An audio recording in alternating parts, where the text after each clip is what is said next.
لأن الله خلق الخلق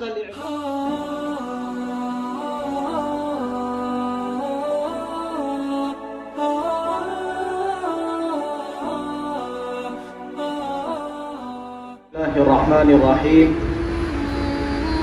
الحمد لله الرحمن علم القرآن خلق الإنسان علمه البيان، وصلاة وسلاما على أفصح العرب لسانا وأوضحهم حجة وبيانا، الذي أوتي جوامع الكلم وأدبه ربه فأحسن تأديبه، وعلى آل بيته الطيبين الطاهرين وصحابته الغر الميامين، وبعد. أيها الطلبة الأعزاء، إني كلفت من قبل المدير أن أخطب بين أيديكم عدة كلمات بالعربية، والله يعلم إني لا أستطيع ولا أقدر التعبير عما في نفسي بقدرة، ولكن هل تعلمون إن مدير هذه الجامعة هو أستاذي، وإنه أمرني أن أخطب بالعربية، فقمت هنا فقط لامتثال أمري ولا سوى ذلك.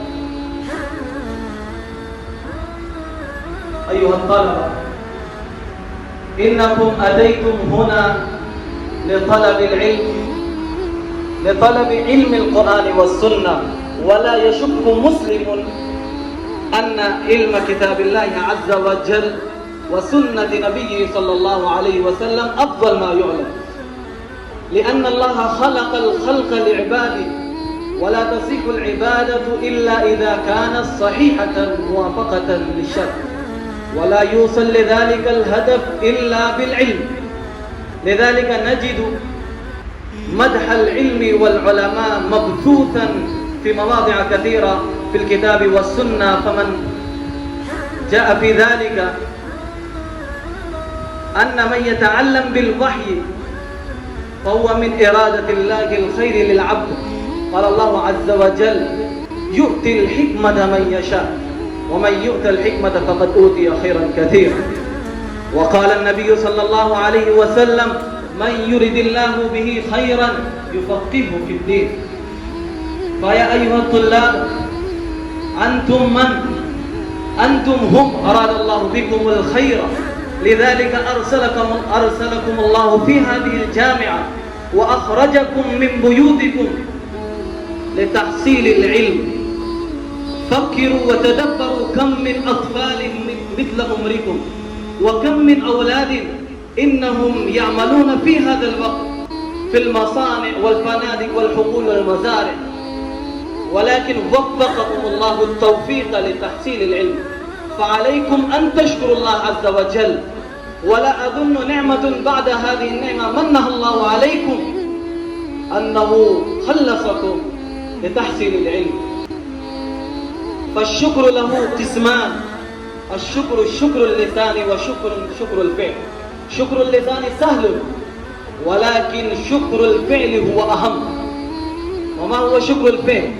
ألا تضيعوا أوقاتكم فيما لا يعنيكم، وأن تتعلموا بجد وجهد. والنبي صلى الله عليه وسلم بشركم: نظر الله امرأ سمع مقالتي ووعاها.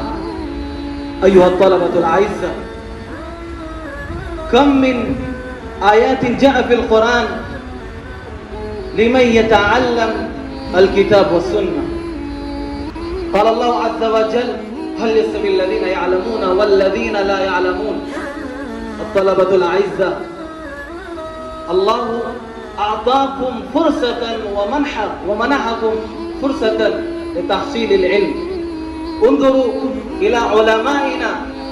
إني أريد أن أسمعكم قصة علمائنا الذين تعلموا بجد وجهد ونالوا مقاما مرفوعا. هل سمعتم ابن الجوزي إنه يقول: لقد كنت ألقى الشدائد بتحصيل العلم، ما هي عندي أحلى من العسل.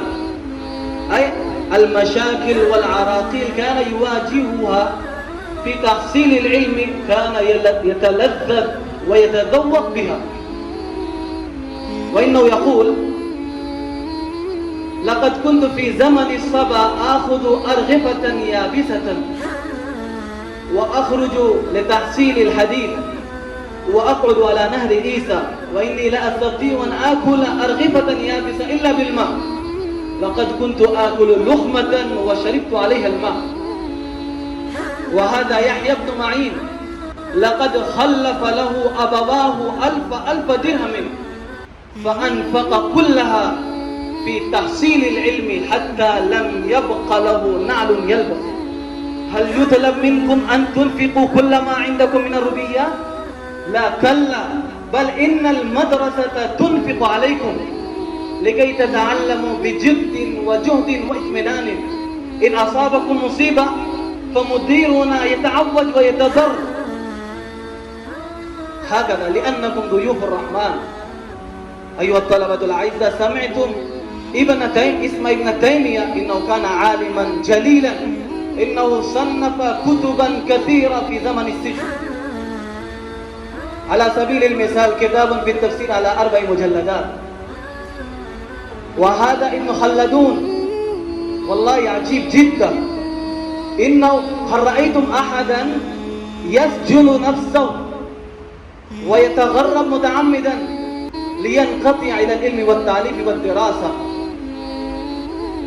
في جنوب قسطنطينية في قلعة ابن سلامة بالجزائر ينقطع نفسه ابن خلدون للعلم، وصنف مقدمة شهيرة، مقدمة ابن خلدون التي خلدت اسمه في التاريخ. أيها الطلبة الأعزاء، إنكم أتيتم لطلب العلم، وماذا تفعلون؟ فكروا أنفسكم. إنكم تتعلمون اللغة العربية، إنكم أتيتم هنا لقراءة القرآن الذي هو بالعربية والحديث النبوي الشريف، وكذلك أمهات الكتب كلها بالعربية. إنكم لا تستطيعون أن تتمتعوا بالكتاب والسنة وأمهات الكتب والسير والأعلام إلا بعد الإتقان بالعربية. إن طفلا يلتحق بمدرسة إنجليزية بعد أيام وسنوات إنه يستطيع ويقدر على التكلم بالإنجليزية. وهذه أعجوبة الثامنة، أن طالبا يتعلم 5 سنوات أو 7 سنوات في مدرسة عربية في بيئة عربية، وإنه لا يستطيع أن يتكلم كلمة أو كلمتان، وإنه لا يستطيع أن يعبر عما في نفسه بطلاقة. هذه أعجوبة الثامنة. لا تكونوا كمسافر بديع. هل تعلم من المسافر البديع؟ مسافر ركب على الحافلة على الباصة وإنه لا يعلم أين يذهب، إنه ركب ونزل ولا يأتي أين المنزل. ولا تكونوا هكذا. إنكم عليكم أن تحددوا لكم الأهداف.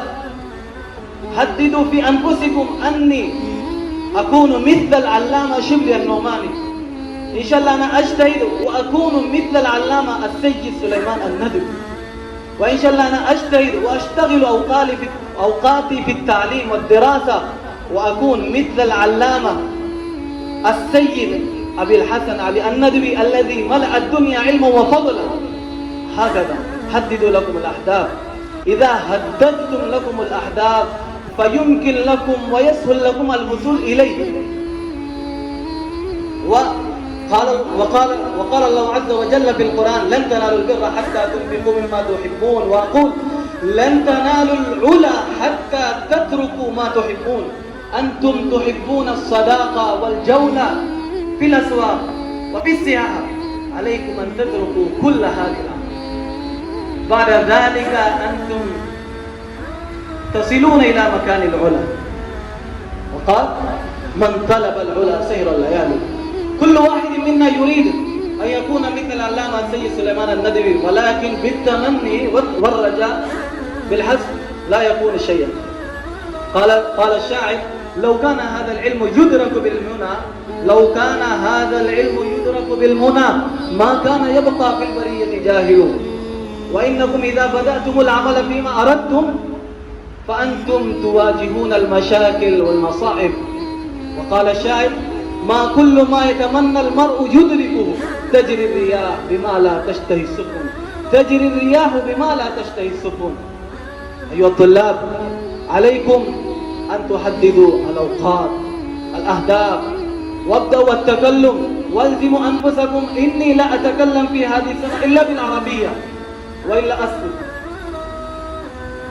إني لا أتكلم إلا بالعربية وإلا أسكت. وكيف يمكن لكم؟ أولا قال النبي صلى الله عليه وسلم: رجل لم يأتي في مسجد هذا إلا لخير يعلمه ويتعلم فهو بمنزلة المجاهد. أنتم أتيتم هنا لماذا؟ لطلب العلم، فأنتم بمنزلة المجاهد في سبيل الله. والمجاهد يذهب إلى الهيجاء بالسيف والجنة. أين سيفكم وجنتكم؟ سيف الطالب القلم وجنته الكراسة. فعليكم أن تشتروا قلما والمذكرة. إذا خرجتم في الطريق، إذا رأيتم شيئا فعليكم أن تعلموا ما يقال في العربية هذا الشيء. مرة إنكم في الطريق ورأيتم كيران دكان، فعليكم ما يقال بالعربية كيران دكان. اكتبوا في ذلك في الكراسة كيران دكان. وارجعوا إلى المدرسة وابحثوا في القواميس، راجعوا إلى القواميس وابحثوا البقالة. فقولوا في نفسكم: إني خرجت بعد العصر من المدرسة فرأيت دكانا يباع فيها الأشياء، ولكن ما كنت أعلم ما يقال بالعربية، والآن علمت يقال له البقالة. فرأيتم ميديكال، قولوا بالأردية ولا تستحيوا من الأخطاء. كل من يتعلم فهو يخطئ. إن هذا الجدار هو يخطئ؟ كلا، لأنه لا يتكلم. هذه المروة تخطئ؟ كلا، لا تخطئ. من يتكلم فهو يخطئ، من يمشي فهو يسكت. هذا قاعدة مسلمة. أما رأيتم طفلا صغيرا؟ إذا كان طفلا فهو يقوم ويسكت، فيقوم ويسكت، ولكن يوم يأتي وهو يمشي ويجري حتى يخلف أبويه. فأنتم طفل صغير، فأنتم أطفال صغيرون في هذا الوقت. أنكم إذا بدأتم الكلام والقراءة والكتابة فأنتم تخطئون، ولكن لا تستحيوا. من يستحي فلا يتعلم. هذا من يستحي فلا يتعلم. لا تستحيوا من الأخطاء. إني أسمعكم قصة. كان تاجر باكستاني إنه غادر بلاده وتبطن في أمريكا، فكان إذا كان بين أصدقائه الأمريكيين وباكستانيين يتكلم بالإنجليزية مع الأخطاء. فكان أصدقائه الباكستانيون يقولون: إنك من أبناء قومنا، فلماذا لا تتكلم في لغتنا الأم؟ نحن نفهم. إنه أجاب: إني أتكلم بالإنجليزية مع الأخطاء كي أجعل أتكلم بدون الأخطاء. أولا أنكم تتكلمون مع الأخطاء، ولكن إن شاء الله يوم يأتي إنكم تستطيعون أن تعبروا أما في أنفسكم بالعربية الفصحى، ولكن البداية مع الأخطاء، ولكن إن شاء الله النهاية بدون الأخطاء. ابدأوا أولا. إن بدأتم فإن شاء الله يمكن لكم الانتهاء والنهاية، وإن لم تبدأوا فلا لكم النهاية. إني أكتفي بهذه الكلمات المحققة واليابسة الباسمة. والله إن ترك الكلام بالعربية يضايقني أن أعبر كثيرا مما في نفسي، ولكن فيما قلت فيه الكفاية. والسلام عليكم ورحمة الله.